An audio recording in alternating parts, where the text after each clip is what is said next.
Everything people do, they do for a reason.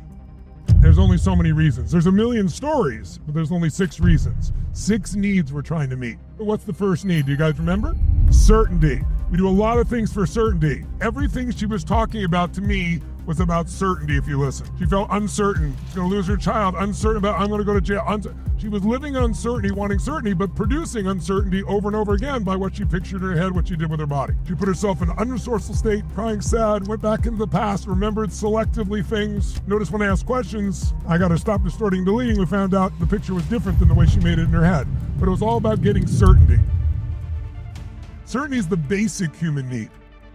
Then there's the need for uncertainty. Ironically, if you're totally certain all the time, it's great in the beginning and then you're bored out of your mind. So what happens? We need variety. We need uncertainty. We need it to feel alive. Variety is the what of life? The what? Spice of life, right? So variety is the spice of life. But what's interesting is when people are totally certain they're bored, when they have too much variety, they freak out. So is your goal to be the lukewarm middle? No, your goal should be able to produce both of them. You can produce certainty and uncertainty in the same situation. Why would you watch a movie you've already seen? Because you're certain it's good, but you hope it's been long enough you forgot enough shit that there'll still be variety when you watch it a second time. True? Third need is the need for significance, the need to feel unique, to feel special, to feel important. Who has that need? Everyone. The only difference is what's number 1, 2, 3, 4, 5, 6. The top 2 control the direction of your life. So someone who's significance driven at number 1, all these needs are important. Significance is very important. But there are different ways to get significance, different ways to get certainty. If significance is higher than love, you're not going to have much love in your life because you're always trying to prove that you're better than the other person. And many of us don't understand these patterns are affecting everything in your mind. So you have to understand most of what affects your life are invisible forces. Think about that. The most powerful forces in your life are invisible. Gravity. Without it, you die. Too much of it, you're crushed. Radiation. Too little, you die. Too much, you die. There's a certain balance of it, right? But the most powerful invisible forces are the beliefs and values that control every thought, feeling, and emotion of your life.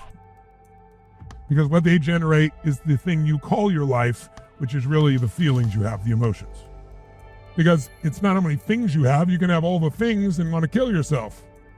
The quality of your life is the quality of your consistent emotions. If there's any goal out of this week is you want a new set of consistent emotions that are the ones you really want out of your life, regardless of what happens, so you're able to take whatever happens and squeeze out of it the greatest juice possible.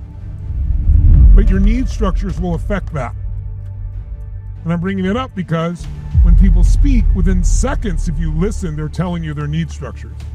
And some of you have needs organized in a sequence that makes it really hard for you to win.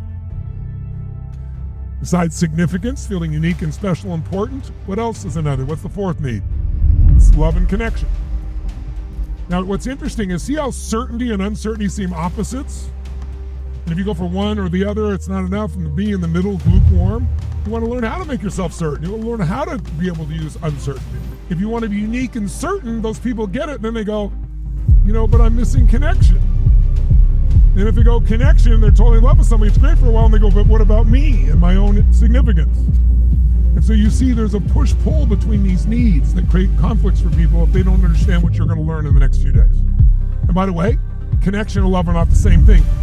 Connection is crumbs compared to love. But most people settle for connection because love's too scary. They may have loved really deeply and then it ended and they don't ever want to feel that again, so they settle for the crumbs of connection. But everybody finds it. You can connect by having a dog if nothing else works. And don't get a cat, they'll leave. Get a dog. You leave for 2 minutes, it's like you've been gone for 6 months. They love you every minute, right? So think about it. You're going to have connection with God through prayer. You have connection in nature. You have connection through a friendship. There's so many ways for connection. Then those first 4 needs are the basic needs of every human being. We need certainty, uncertainty. We need to feel significant. We need to feel connection or love. Everybody gets those. You don't have to lie to yourself, which is what most people do. The ultimate spiritual needs, not most people do not meet. And that's why most people are unhappy. The 5th human need is growth.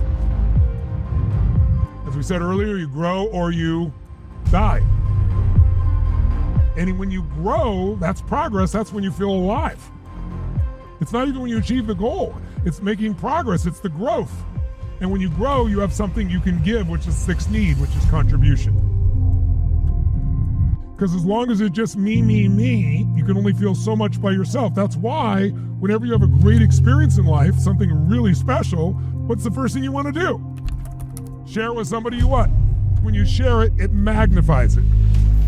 You only feel so much yourself. That's why we have relationships, families, aliveness, friendships, etc. Now, of those six, people tend to have two they specialize in, meaning they value the most. So if someone values certainty and you try to change things, they get really pissy or freaked out. They're there at a certain time, and if you're not that time, they freak out. Somebody with variety wants to jump out of an airplane. Somebody with certainty is like, you can go to hell. Somebody who's significance-driven is wanting significance. Everybody wants it, but if it's number one, it's more important certainty, it's more important variety, it's more important love, it's more important growth or contribution.